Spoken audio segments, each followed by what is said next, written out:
Im Splitter-Verlag erschien kürzlich nach Querschläger Tomboy, der zweite Band von Jef und Matz auf Basis eines Drehbuchs von Walter Hill. Und ich kann heute in Dortmund mit den beiden sprechen.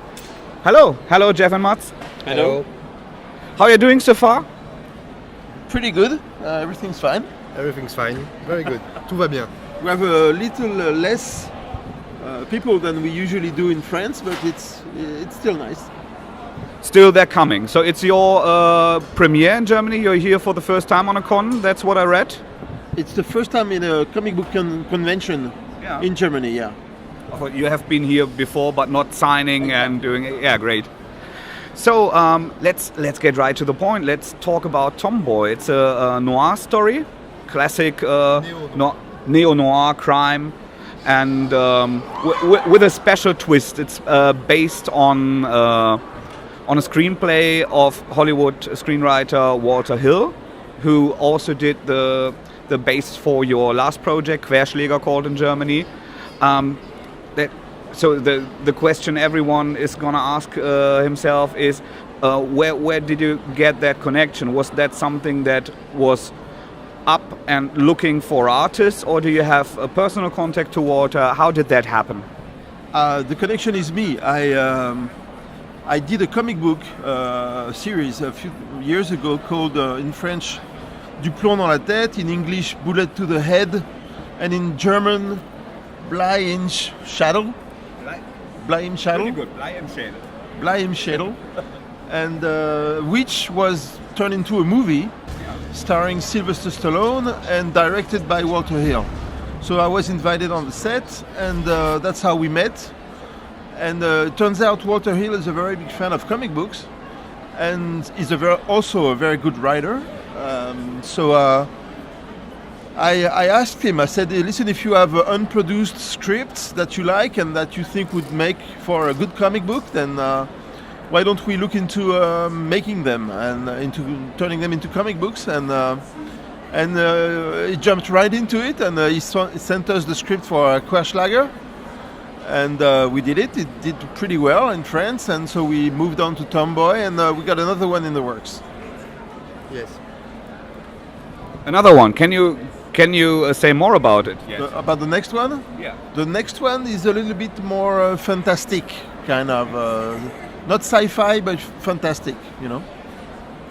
But still, Tomboy is... I wouldn't say it's too realistic. It is placed in a realistic setting, but still it's pretty over the top what's happening there. I don't want to spoil anything for readers who haven't read the book yet, but it's about a contract killer who, someone seeks revenge on him and transforms him somehow. So regarding the title and the cover... No, you can say it's a transgender noir. Kind of, and of course it's not 100% realistic, but nothing really is. I mean, when we do fiction, we have to take liberties with reality. That's always the case, no matter how realistic we want to make it look. But the Walter's idea, which I think is very clever, is that whenever transgender is talked about, is treated in fiction, it's always a guy who, or a woman who wants to change, sexual identity, and how they cope with it. But in this case, it's a guy who doesn't want to change, and is forced to change. So how does he cope with it now that it's changed and there is no way back? And the very interesting thing about it is that it is not a very feminine guy. He's a rough, badass guy. He's a contract killer, basically, and he's forced into that situation. I think it's a great thing that you don't cast stereotype or just tell stereotypical stories about transgenders as you were told, like in movies, in novels, everything. It's a good thing that the topic is here and that people are actually speaking about accepting transgender people. Also, it's to me it's very sad that they don't do it naturally and by themselves. But I think this is the next step. So forcing the mirror to someone. Yeah, because the empathy doesn't work the same way in the story like this. But also there's a very interesting, what I really enjoyed about it is there's another subtext to it, which is that this guy, who is a very manly kind of tough guy, discovers what it's like to be a woman, and of course it's a good-looking woman. So he finds himself the prey of all kinds of guys, and he discovers how obnoxious guys can be.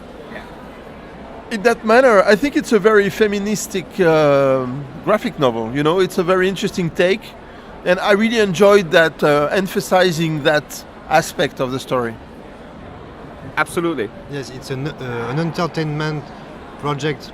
Before, it's not a social project. It's not. But with some meaning to it.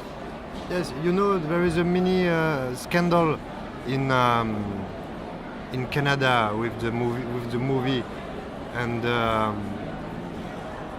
Walter Hill made a movie only for the entertainment.